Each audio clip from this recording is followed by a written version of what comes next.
Led by Martin Stephan, a band of 700 Saxon Lutherans boarded 5 ships in November 1838 to sail for the United States and the freedom to worship as they desired.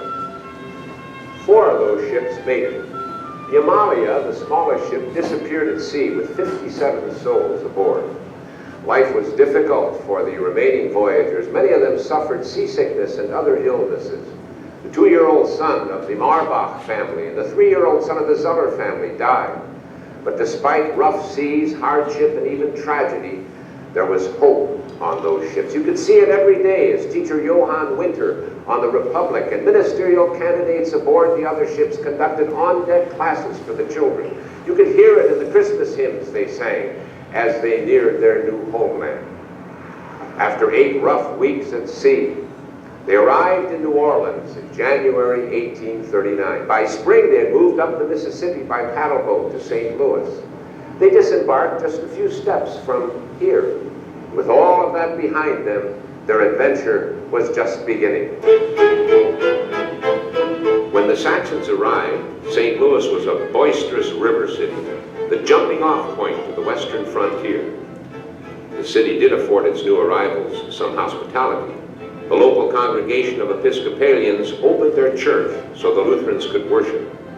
Some of the immigrants found permanent jobs in the city and chose to make their homes in St. Louis.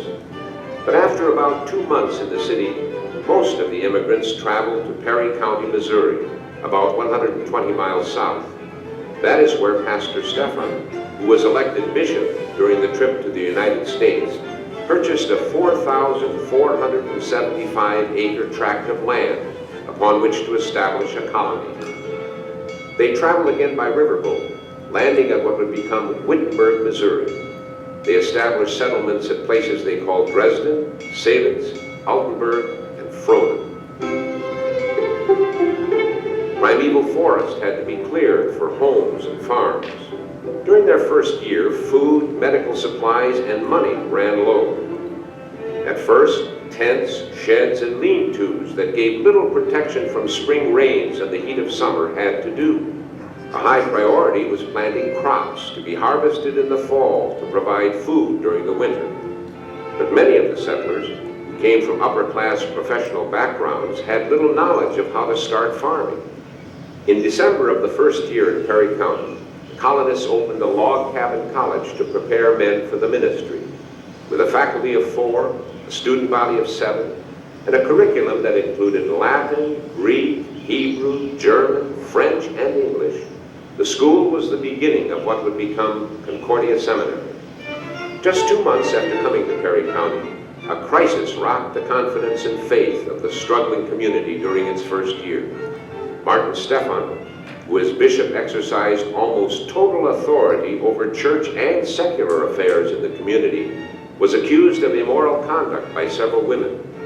He was also alleged to have misappropriated money from the common treasury and teaching a false doctrine.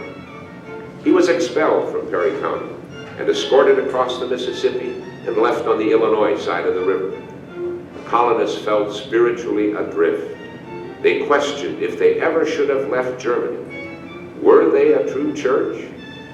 In April of 1841, Dr. C.F.W. Walther challenged a lawyer by the name of Adolf Marbach to a public debate in the log cabin college. The debate was to be on the doctrine of the church. Walther contended that, according to the words of Christ, where 2 or 3 are gathered together in Christ's name, there he, Christ, is in the midst of them. Marbach, on the other hand, believed that they were no longer a church, but a misguided rabble, and that they should go back to Germany.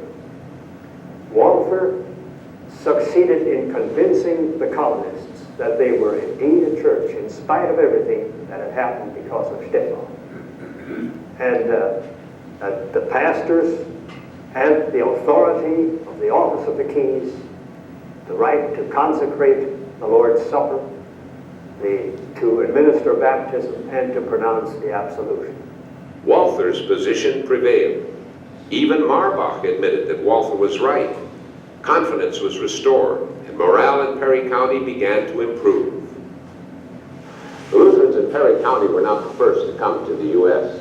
Lutherans had been in America since the 17th century. Many of them settled in the Midwest, and it was not uncommon for these Lutherans to lose contact with their church. In 1839, a 28-year-old pastor, Friedrich Conrad Dietrich Winnigan, saw America as a vast mission field. From Fort Wayne, Indiana, he roamed the frontier looking for Lutherans with whom he could share the word. Winnigan is an intriguing figure. He was a rough and tumble individual. He knew how to take care of himself. He is, I think, one of the best circuit riders that one can ever hold up. If he wasn't on horse, he was on foot. He would walk, boots coming up to his knees, clothing that was given to him. He was at one community, he preached there to conduct Bible classes, baptize, to celebrate Holy Communion, and then he always asked, where are the next German settlements? And he'd make his way there through the primeval forest. Knowing he could not do it alone, Winnigan appealed for help to Pastor Johann Conrad Wilhelm Leah of Bavaria. While Leah would never visit the U.S., his work and mission zeal would dramatically change the Lutheran Church in America.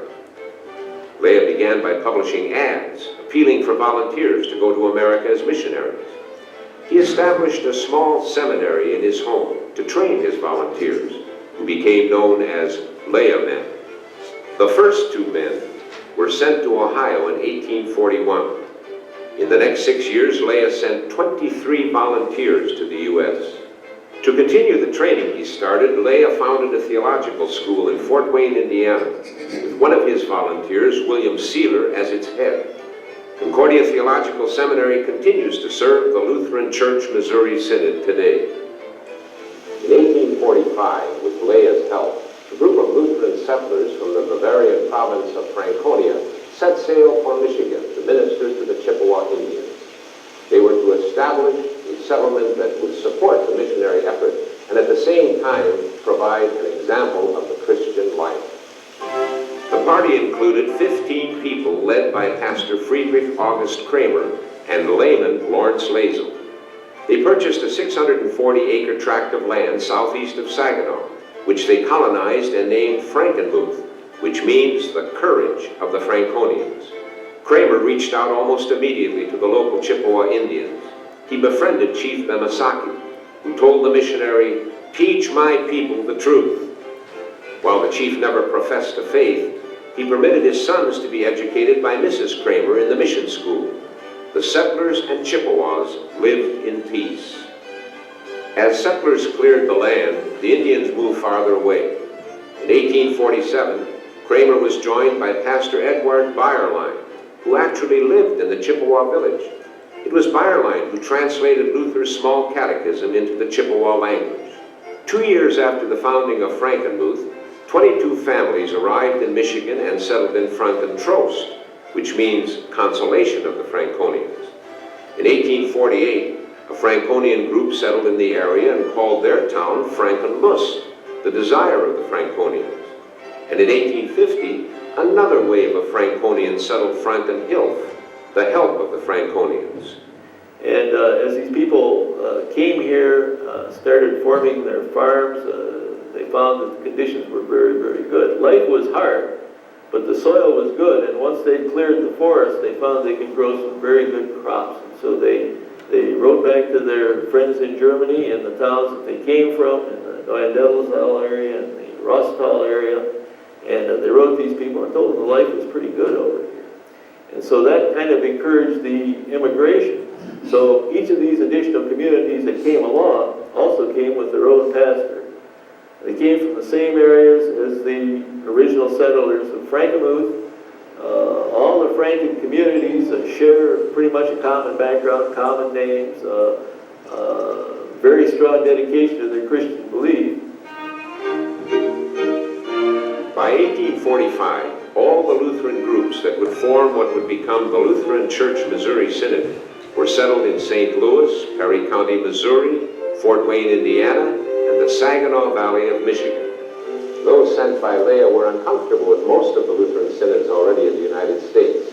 Many of them had third and fourth generation American members who spoke only English and found it difficult to minister in German.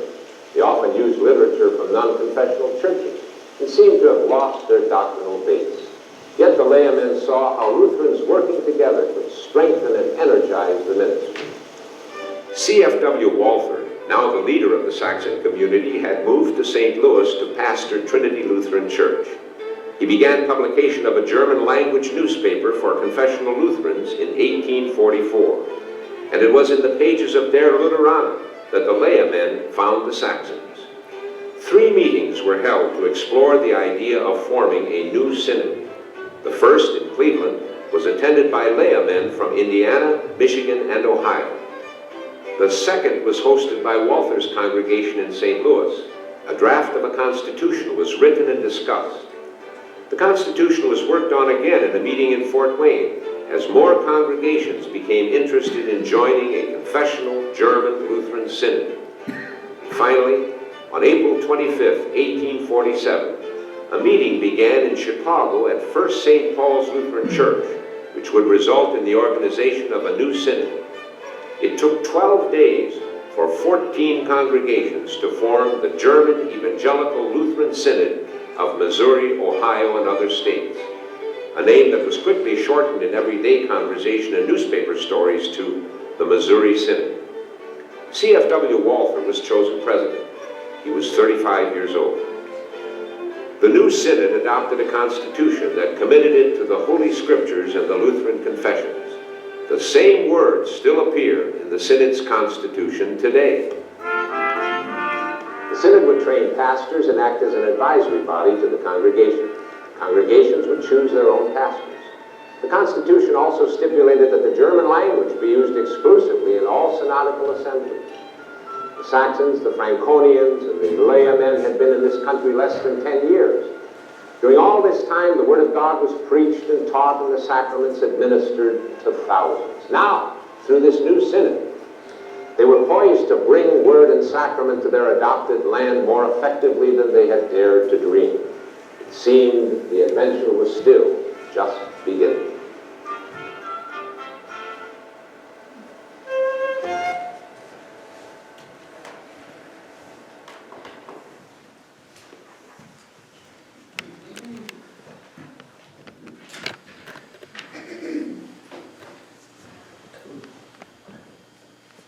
Good morning, everyone.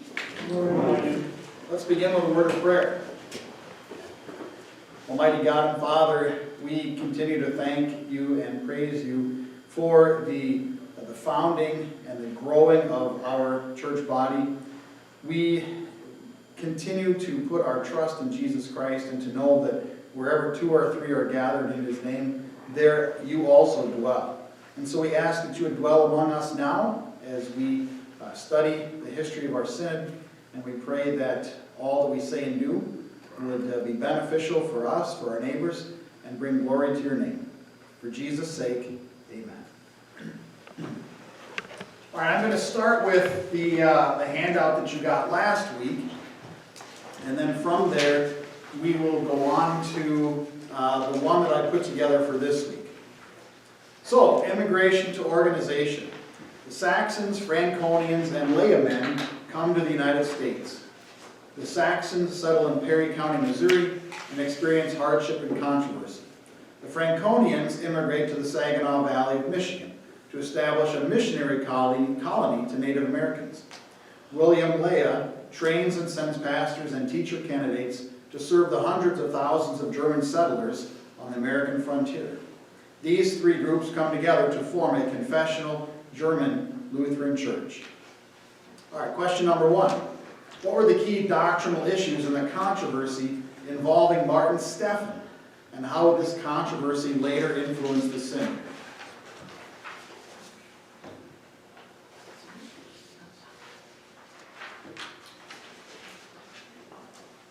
Well, the first one had to do with church. What was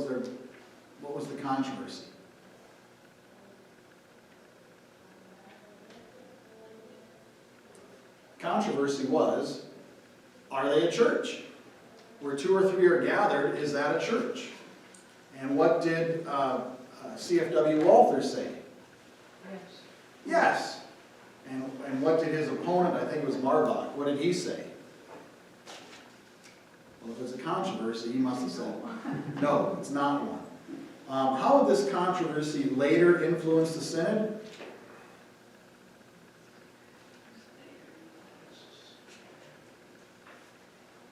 Well,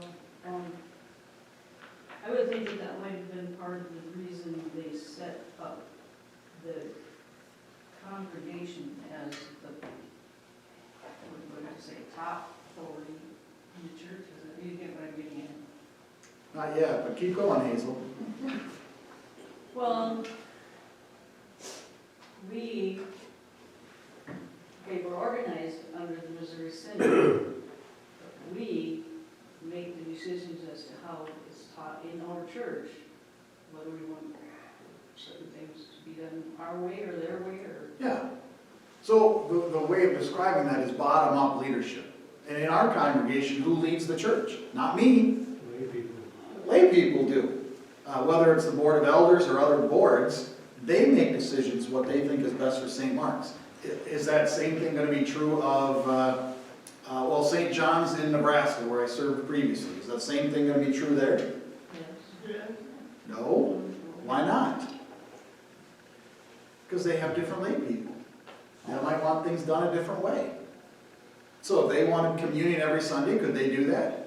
Yes. Sure they could. And we do it twice a month here, or whenever there's a special holiday of some kind, we might do it for that. But as of right now, we just do it twice a month. How many elders do we have now? 6. How many did we used to have? 9. Right, so we changed that. The lay people, not the pastor, changed that. We actually, a couple years ago, a year ago, reorganized our Constitution. I didn't do that. You guys did. People who were involved with the various policy decisions to be made. So, as Hazel said, we the people make the decisions for the church. Now, are there some things that are not negotiable? Absolutely. There absolutely is. But many of the other things are negotiable.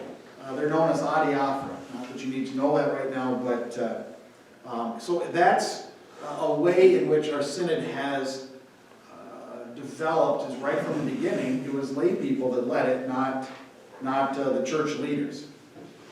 Question number 2 says, there were many Lutheran synods in the United States. Why did they need one more? See if you caught that in the video.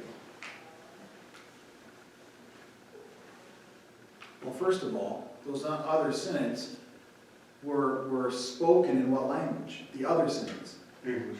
In English. And we were completely a German-speaking synod. So that was the first problem, is how do you minister to people when you don't speak their language? Remember, these are people coming from Germany. They had not assimilated to America yet, or maybe marginally had assimilated, but English was a struggle for them. So that was one of the reasons why they said we need our own synod, so we can minister to people in our own language. Can you think of any other reasons that they needed one more? Doctrine. Okay, doctrine. And it's funny you should mention that, is because the other Lutheran synods that were here first, and they actually goes back to the 1600s, when Germans came over from Scandinavia. The one thing that they didn't ever have to do was stand up for their faith. Because when they came in the 1600s, they didn't have any opposition. They didn't have the Prussian Union, which Germans had. So they didn't ever have to stand up and say, these are the things we believe.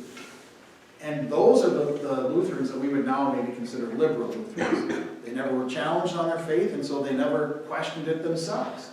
And that was one of the reasons that they were kind of easily led astray. Question 3 says, who are the key figures in the Altenburg debate? I was listening on the video. It didn't even mention the fact that it was an Altenburg debate. I'm not even sure if I've got the right one. But as my guess is that was the one with Walther and Marbach. Honestly, I don't even know that. I probably should have looked it up before class. But If those were the two key figures, what were they debating about? Whether we could be a church. Yeah, whether we could be a church or not, and the answer was yes. Question 4, why did the Saxons form a seminary almost as soon as they arrived in Perry County? What was unique about the first class of students? Why did they found a seminary almost as soon as they arrived? Well, to teach others to go out and serve also. Yeah, even though you don't need a pastor to have a church, you do need a pastor to consecrate the elements, do the baptisms, pronounce absolution, probably a couple other things I can't think of off the top of my head. You need a pastor for that. You don't need a pastor to come together and sing hymns and do some parts of the liturgy, but you did need a pastor to do other things. So in order to have pastors to do that, they founded the seminary. What was unique about the first class of students? I honestly don't know the answer to this, but maybe you do. What was unique about that first class?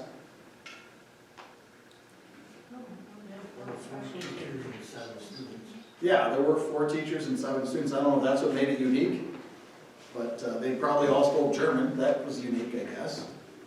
But honestly, I don't know the answer to that one. Number 5, describe Leia's plan for the Franconian mission communities. What was good about the plan, what didn't work, why.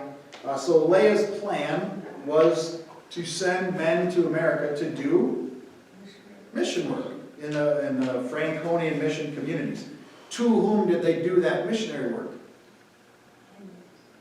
Native Americans, and which kind of Native Americans? Chippewa. Chippewa, yeah. That wasn't really asked here in the questions, but that was a question I thought you should know. And what was good about that plan? Again, I don't think the video addressed this, but maybe it did. What was good about Christians coming into the Chippewa Valley, or Saginaw Valley, and ministering to Chippewa Indians? We must have made a good relationship with Indians, peaceful, Yeah. encouraging. It enabled the Lutherans and the Chippewa Indians to dwell in harmony with one another. That wasn't true everywhere. I just read a book about Minnesota in the 1860s. Not quite so perfect, I guess you could say. What didn't work, I honestly don't know. What didn't work, anybody know? The Indians moved away because too many people were coming.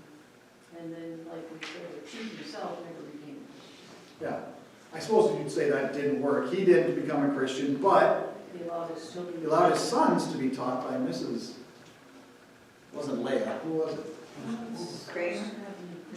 Mrs. Kramer? Yeah. Does that sound right? Yeah, so that the kids got to hear about the Lord, and the chief never became a Christian. And like you said, the Indians did move farther away. And why do you suppose the Indians moved farther away, besides the fact that it was becoming crowded? What do Native Americans, what do Indians need? Well, they lived off the land, and when they're clearing the land for crops. Okay, the land was being cleared for crops. That wouldn't necessarily force the Indians to leave. But what did the Native Americans want? Wide open prairies to roam and kill buffalo, etc., etc. That's what they didn't have, because as Hazel pointed out, there were more and more people there, so the Native Americans probably felt cramped. They liked the wide open spaces, and it was getting crowded there, so they moved on. Talk about some of the key reasons the Franconians were drawn to the Michigan area. I don't know. Good soil, maybe, I don't know. Anybody know the answer to that? Well, that's what it said to move. It was fertile land. Good soil? Yeah. That could be it. That could be the only answer to that. Question 7. How did Kramer and Bearline, I don't know if that's the right pronunciation, respond to Chief Benassik's request to teach my people the truth? They taught it, yeah. They taught the truth. Set up a school. Yeah. Set up a school, taught Chief's kids. Number 8, what important role did Der Lutheran, or Lutheraner, play in the formation of the synod? Now, I've got more background behind this, but He made the German confessional newspaper. yeah, it was a confessional German, which is important, newspaper. How did he deliver it? This is the key part that wasn't mentioned in the video. Well, maybe it's mentioned, but by horseback. He rode from town to town, different German colonies. He's not the only one, but he was one of them. And that's, what was that called? If you're riding a horse to different towns, circuit rider. Yes, he was one of the first, if not the first, circuit rider. How is our synod divided today? At the smallest level, churches are the smallest level, but what's the next level up from a church? Circuit. A circuit. And that's where we get that from, is from the very beginning, these circuit riders, you know, and granted, they probably covered more ground than our circuits now, but that's why they're called circuits. And each circuit elects a leader of that circuit to do a variety of different functions, and that's called a circuit visitor. There's a number of years we called it a circuit counselor, but that wasn't the original title for them. It was a circuit visitor, so a few years back we went back to circuit visitor. But again, it has to do with circuits. But that's how our synod was formed, is based on these circuits that circuit visitors would make as they went around the area. The name chosen for the new synod was the German Evangelical Lutheran Synod of Missouri, Ohio, and other states. Speculate on why this name was chosen. Well, obviously German community, Okay, good. and Missouri, Ohio would be where the main concentration of people were. There was another state, there were two other states actually that were pretty important, and they weren't mentioned in this title, other than as other states. What were those two other states? No, but that's a good guess. It is now, I don't know that it was then. Michigan. Michigan was one, and Indiana. Michigan, because that's where Leah sent his men to settle the Chippewa, not Saginaw Valley. Why is Indiana such an important state? It's where the other seminary is. Yep, that's where the other seminary is. And I don't know why Wisconsin's not listed as one of them, because they got a huge number of, they're not German anymore, but Missouri Synod churches. So they probably should have been included in the other states. Discuss the contributions of CFW Walther. First of all, he was one of the first circuit riders. The other thing, which I don't know if this video mentioned this or not, what was he the first of? First president. He was the first president of our synod. As a side note, when I was at the seminary, one of the jobs that I worked was security. So I would have to walk through all the buildings in the middle of the night, and that was the picture that always scared the heck out of me. Because if you imagine darkened room, and you saw that face, you all saw what he looked like, right?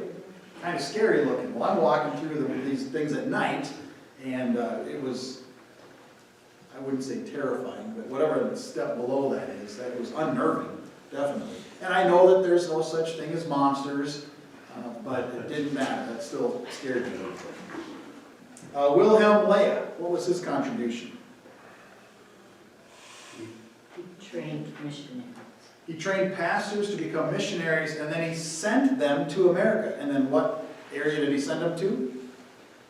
Michigan. Michigan, yeah, the Saginaw Valley.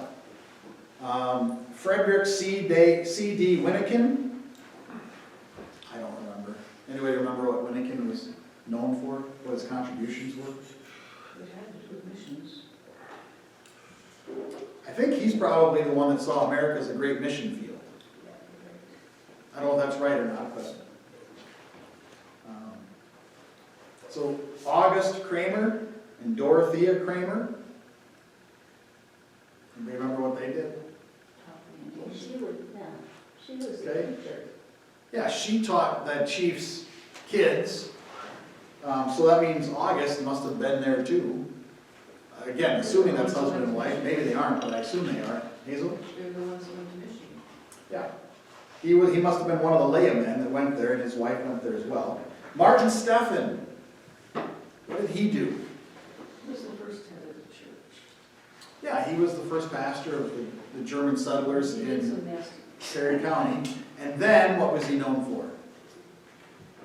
Scandal. Scandal, immorality. He was accused by women there of improper behavior. Also, what was the other thing he was accused of? Misusing funds. Misusing funds, yes. He took that out of the community chest and was misusing them for his own personal gain. So what did they do to Martin Stephen? Remember that? Look across the river. Yeah, they had the Mississippi River there, and they sent him across to the other side. Now, they were a lot more kind on the video than what happened in real life. I mean, it was a little more serious than escorting him across the river. They forced him across the river, and he didn't want to go, put it that way. All right, if anyone in the group had ancestors who were among these early immigrants, do you recall any family stories about immigration and family settlers? Anybody here have family members that trace back to this?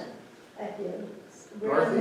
Well, they never talked about this so much, you know, that I recall. Of course, I was small when my grandfather died.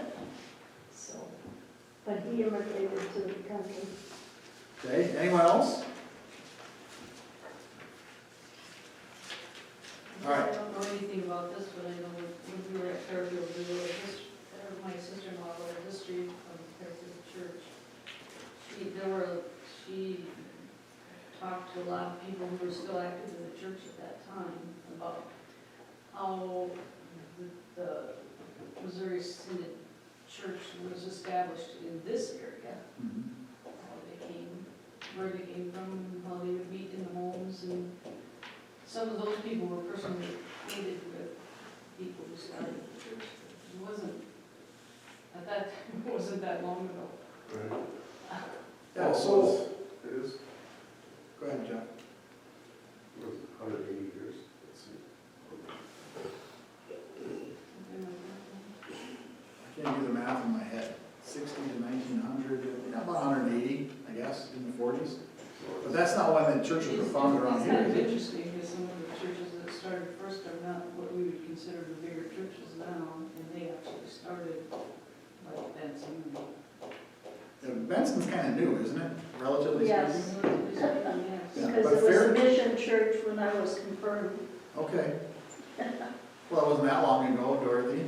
Yeah, well, it is a while. And the Zion Lutheran Church in Morris was actually formed from a church where you were at Aunt Carlos's funeral. That's was where the church that moved to Morris and they started the Zion Lutheran Church. So who was the oldest church in our area, or founded first? I think it's very good. What, do you remember the year? No, I don't. Okay. It wasn't in the 1840s, though. Or was it? No, What is that? Because Minnesota wasn't a state yet, No. but that doesn't mean you couldn't have had a church here. no, there was, I don't know, you have to read old Barlow's history, and Fairfield would have it. Okay. Oh, wow. All right, you can set that one aside. Now I want to work through the other one. We certainly have time for this. What's that, Hazel? Arliss did a really good job. that's what you Is said. Arliss still alive? No, Arliss, Arliss. you buried her. No, my mother. Wow. Oh, okay. Well, I know that you said Arliss, but that didn't mean I know which one. Yes, I did her funeral. Okay. All right, so now on the handout that I prepared for the juniors, in the junior year, we studied the history of the church. We started off with the history of the Christian church, and then towards the end of the year, we talked about the history of the LCMS. And I don't know that you even know the answers to these questions, but you will learn them as we go through these. In what year did this group from Saxony, Germany, set out for America? Anybody know? 37, 36. Close. 1838 is the year they started out from Saxony, Germany. In what year did they settle in Missouri after traveling up the Mississippi from New Orleans? 1839, 1 year later. Why did it say 1837? On what, the video? Maybe the video said that, I don't know. Where did you get 1837 from? I don't know. I just thought I heard 1857. Well, you keep looking that up while I continue on here. Oh, here. We went to that. Are you still looking it up? Which page are you on? Well, I'm on, I think I have a different page number than you guys, because yours is probably a little larger print than mine. I printed mine without increasing the font size, so. 4? You're on page 4 already? I've only asked like 3 questions. Yeah, page Oh, yeah, you know what, because it has unit 1, which we didn't do. Yeah, you're right, page 4. So we are on where it says chapter 2, immigration to organization. If we've got time, we'll go back to unit 1 if you want. No. I mean, no. Okay, so before heading to Perry County, where did the Saxon Lutherans settle first? St. Louis. St. Louis, yeah, that's where they settled in. And who was the pastor or bishop of that group? You said his name already. Martin Stephan, right. Now, did he organize the entire process from Germany to New Orleans and then the trans? Yes, they actually elected him to be bishop of that group before they left Germany. And so when they came over, and he was the leader of that. Were there other pastors with him on the ships? Yes, there were. And by the way, a bishop is like the head pastor of a congregation, so technically if you wanted to call me bishop, you could. I don't prefer that title. Besides, we hardly ever use it. But technically, I would be considered the bishop. Now, if you go to a bigger city like St. Louis, they might have a bishop for all of the churches in St. Louis or St. Louis County. I don't think that there is, and if there is one, I don't think he likes to be called bishop, but when we first started out, that's how they organized things, is they might have had a number of pastors in an area and they had a bishop that oversaw them all. Question 30. What did the settlers name their new town? Hint, there's a place in Germany with the same name. Yes, Wittenberg, or as the Germans call it, Wittenberg. All right, in December, the colonists opened. Yeah, but at that time, it was not the seminary quite yet. Log building. Yes, a log cabin school, which eventually became the synod. Now, what was the purpose of this building? Or what is the purpose for a seminary? Training pastors. Training pastors, right. Later, this building would be called, and this is the full title, and I don't think they mentioned this in the video, the First Seminary of the Synod. Now it's known as, the one in St. Louis, Concordia Seminary, yep. And the one in Indiana, which has a slightly different name, Concordia Theological Seminary. So they added the word theological. If you're curious about the difference between the two, what I would say is the ones in St. Louis get more of a practical education, so they really want you to be able to relate to people better. But the theology, knowing your doctrines, is not as strong. In Fort Wayne, they really dig down on theology at the expense of personal relationships. So, if you get a pastor from Fort Wayne, he probably knows his doctrines really well, but he also might be not real personable. That's not always true, obviously, but it's a general thing. I went to St. Louis, and I don't think I'm a real personal person, but I can fake it pretty well. All right, what scandal rocked the colony? What was the first scandal that they dealt with? Immorality. Immorality of Martin Stephan. Right, we've already talked about that. This led to a debate between Walther and Marbach. What did Walther believe about the church? What is a church? According to Walther. People. Where 2 or 3 are gathered in the name of Christ, that's a church. Now, based on Walther's position, is a pastor necessary for a group of people to be called a church? No. Now, of course, as a church, there's certain things you couldn't do, but you could call yourself a church. What is a pastor necessary for? Or I guess if I use proper grammar, for what is a pastor necessary? Baptisms, Union, Holy Communion or Lord's Supper, forgiveness of sins. the words of absolution. Also, preaching the word. Now, there are times in extraordinary circumstances where, for example, here at St. Mark's, Kevin, who is not ordained, will get up and preach. Now, normally he just preaches a sermon that I've already written, but he'll be the one to preach it. And part of the reason for that is because none of the elders want to do it. It's true. Jeff, would you get up and preach? I give it a try. Give it a try. Okay, well there. Well, you're new. The previous elders didn't want anything to do with that. Right, Randy? It was never forced on us, so yeah, we just kind of reluctantly. Well, I did propose it We let once. Kevin do it. I did propose it once, and I think the response I got was, we have Kevin to do that. I probably we left back the second time. He's done it a couple I of times. remember an elder having to leave Bible class, and he said he never would again. I remember Don Eckhoff getting up and talking. I did that.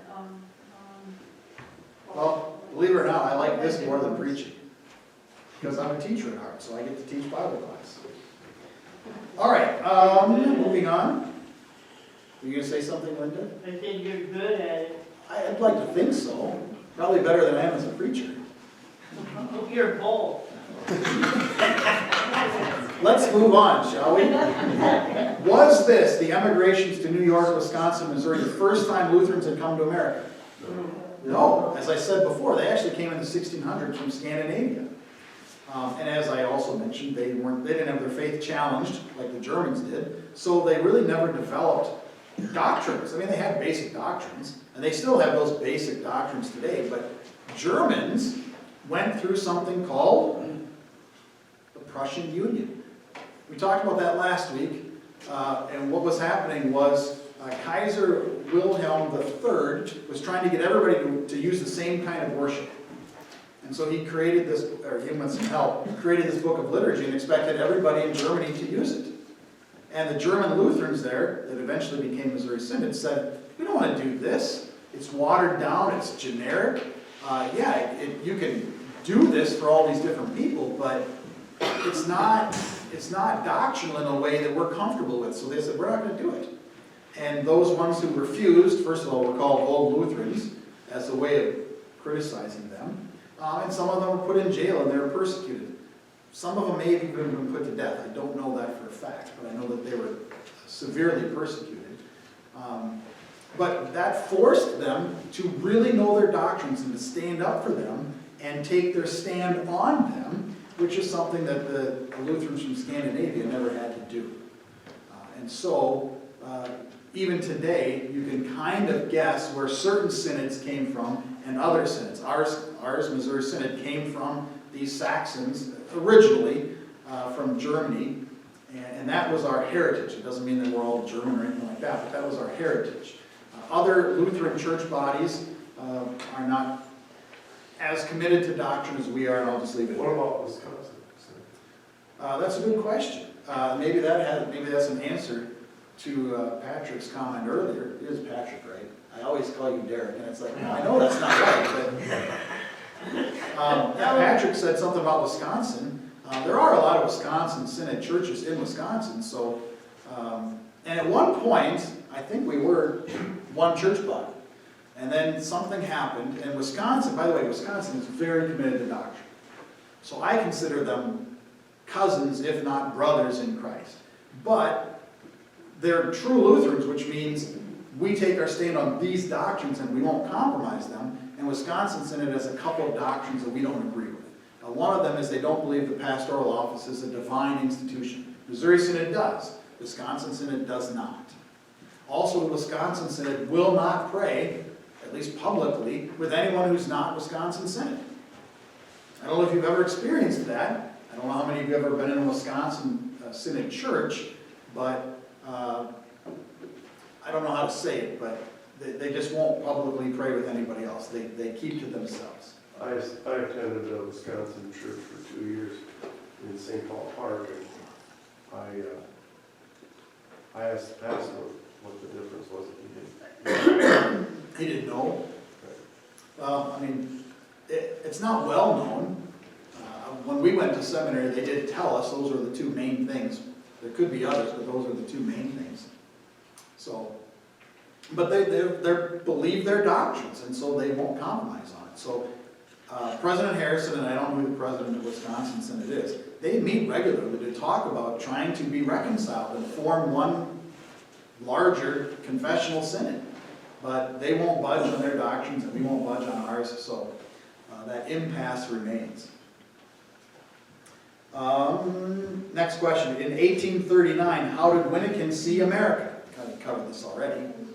As a big mission field, right. And so what did he do about it? He was a circuit rider that went around searching for other Lutheran settlements. Quote, knowing he could not do it alone, to whom did Winnekin turn for help? Johann Conrad Wilhelm Leahy. Yeah. So Leahy was supposed to help Winnekin. Did Leah ever come to America? No. No, interestingly enough, he sent lots of other people, but he never came. Leah published ads. What was he hoping to get people to volunteer to do? Two things, actually. To do mission work, to be missionaries, and, well, yeah, besides that. Steve? Pastors? Become pastors, yeah. So he wanted missionaries and he wanted pastors. What else did he do in his own home to help this cause? In his own home, he trained them himself. And these men trained in Leah's home and were sent over to America were called Leah men. Yeah. And then what did he do with these men? He sent them to America. All right. What did Leah do in Fort Wayne, Indiana? You should be able to guess this one. Started a seminary, right. Is there a seminary in Fort Wayne, Indiana today? Yes. Yes, there is. All right, in 1845, a group of Lutherans from Bavaria went to mission to do mission work to whom? The Indians. Native Americans, yeah. I don't know if this is the Chippewa Indians or if that was a different group of Indians, but they came there to do mission work among the Indians. All right, what was the name of the colony they founded there, which means the courage of the Franconians? Anybody catch that?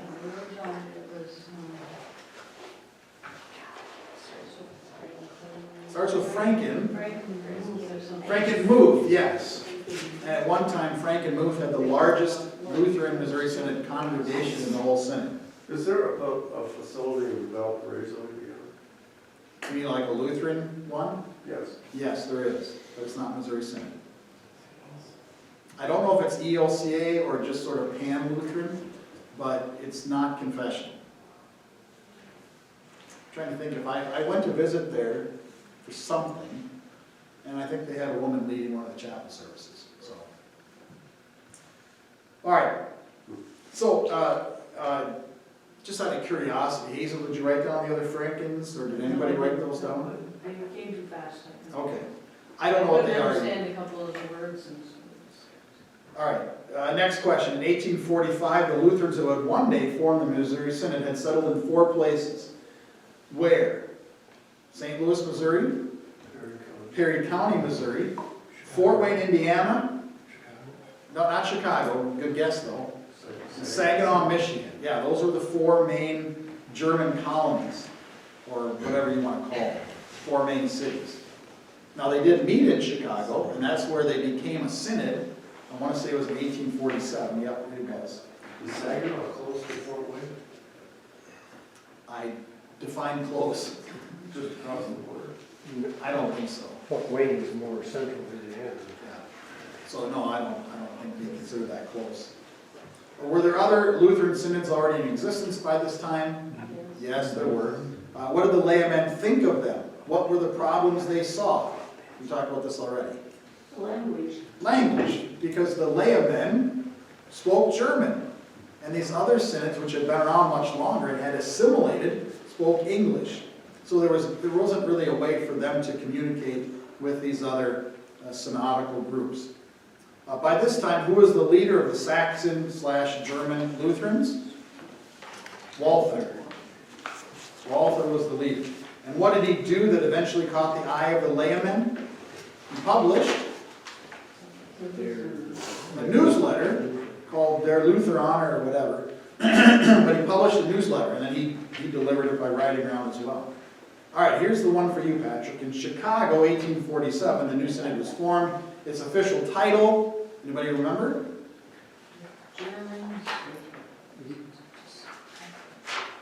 Hazel's very diligent about taking notes. German Evangelical Lutheran Synod of Missouri. Missouri, Ohio, and other states. Right, yeah, so that was the official title. We've shortened that, obviously, to Missouri Synod.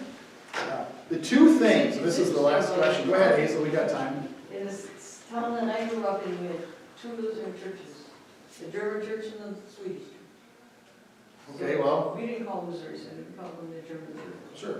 Where did you grow up? Denell, Minnesota. Donnell? Or is it Don? D-O-N-N? D-U-N-N-E-L-L, Oh. Denell, not Donald, On the 504. Denell. Okay, I've never heard of it. Well, Donnell? What, Donnell or? Donnell. Donnell? There's got a whole, when I grew up there, it was 236 people. And The it's a whole lot town or the smaller now. church? The whole town. But they had two Lutheran churches, huh? They only have one now, and it's not Missouri Synod. Oh, well, that's too bad.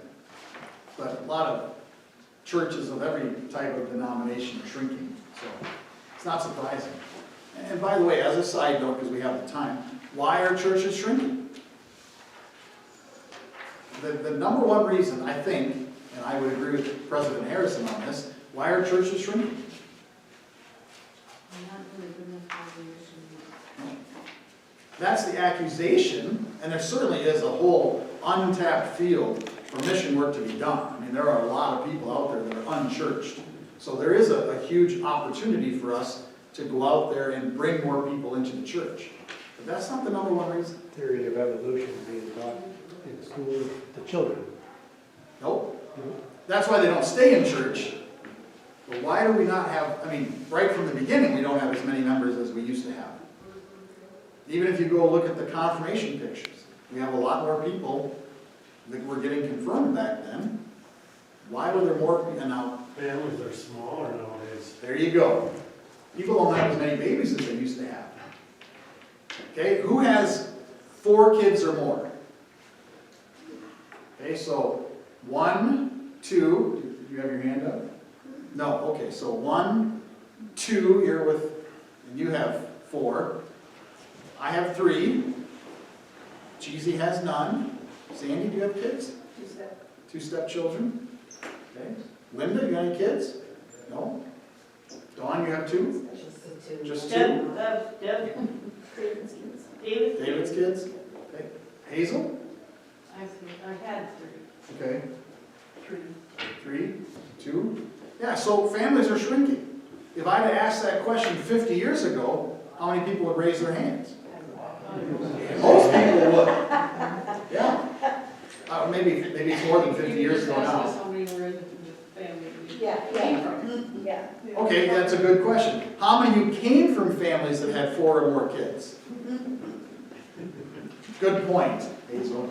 Yes, I did. My mom only had 2 of us, but she had 5 pregnancies. She actually lost 3 before they were born, so we would have qualified, I guess, for including that as well. We just had more people back then, more families, larger families. Now we don't have those. And that's what President Harrison has been trying to get churches to recognize as you are shrinking, but it isn't your fault. It's because they just don't have enough children anymore. If you want to grow the church, what should you do? Have more babies. If you're not going to have more babies, well, there's a lot of difference you don't.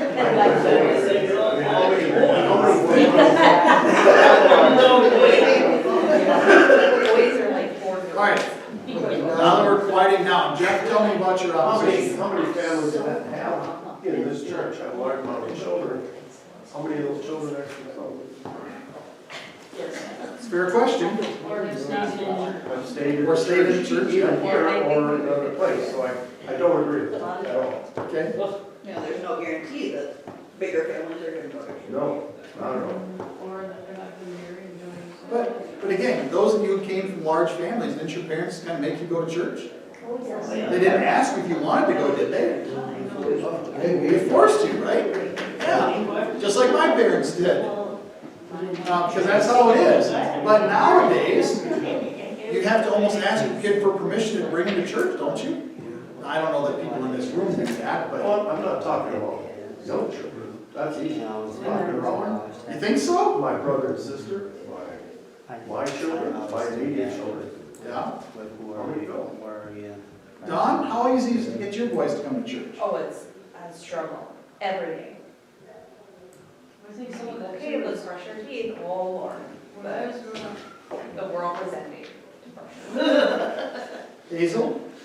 well, you know, you mentioned this too, when I was growing up, my father sometimes quite often worked for a dairy farm and we only had one car. And so he couldn't get to church because he had to be out with the chores. And I got a lot of guff.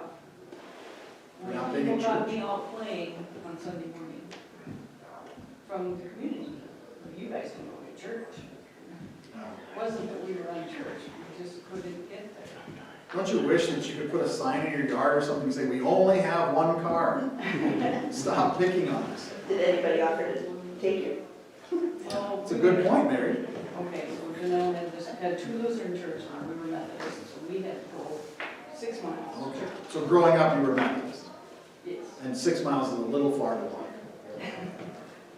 yes. My dad walked 5 miles to church, at least that's what he says. Uphill both ways. That's exactly, uphill both ways. I think it's now more uncommon, like I talked to Thomas and Lucas's friends, they don't go to church at all. No.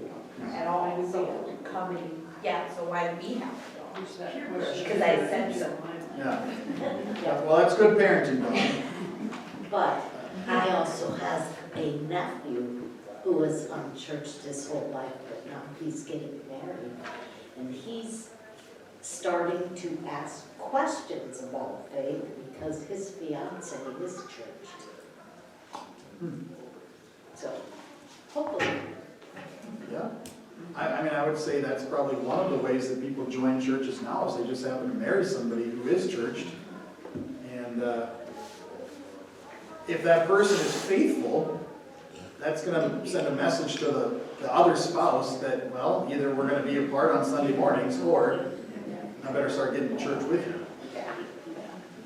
Marriage and kids are things that kind of draw people back to the church if they were ever part of it. And if they weren't part of it, it'll draw them to it because they just see the value of being together. Last question, and this will maybe take a little while. The two things that the Synod was committed to from its very foundation, which it's still committed to today.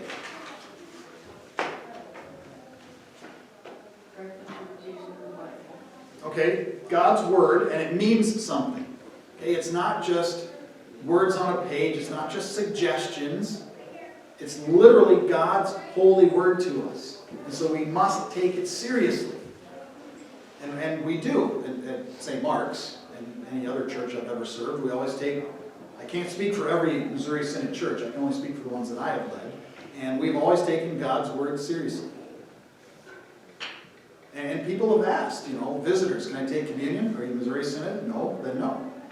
There's usually more to it than that, but we had that controversy here in my first year. Somebody's child was visiting and they wanted to know if they could take communion. They saw in the bulletin they're supposed to ask the pastor first, so they asked me, and after a brief conversation I said, no, I'm sorry, I can't give you communion. Because they were a member of an ELCA church. And considering that that church has other Missouri Synod churches in the same town, that's a choice that you made to be part of the ELCA, which is fine, I guess. It's really not, but I'll say that to be politically correct. But because you chose to be part of the ELCA, then you became part of the Missouri Synod. You can't take communion in the Missouri Synod Church. And she understood, but she was also really upset and told her parents, and they let me have it after the service, and then we had a big controversy with the elders about who could take communion and who couldn't, and that was one of the few times I had to put my foot down and say, I decide. I'm the pastor. I'm the steward of the mysteries, and there are mysteries is a word that sounds really strange, but in Latin it just means the sacraments. So baptism, the Lord's Supper, those are the things that I actually get to decide who receives them. And so I don't commune people who I don't think are going to receive it in a way that's helpful for them. On the other hand, I'll baptize anybody. And there's a reason why. Baptism and the Lord's Supper are not the same. What's the difference between those two? Baptism is a free gift from God. Yeah. Well, so is the Lord's Supper, but the Lord's Supper, there is a difference that's not included in baptism. To get the body of the blood. Well, I mean, that's an obvious difference. The Lord's Supper is your witness that you believe. Baptism is your becoming a part of the family of God. Okay, that's true, but there's still one more thing that you haven't mentioned yet. Well, when you go to communion, you're your own. I mean, you don't have sponsors that are watching over you when you're baptized. So you're in control of your own. It's your testimony, not somebody else's on your behalf. Yeah. Yeah, but that's not it.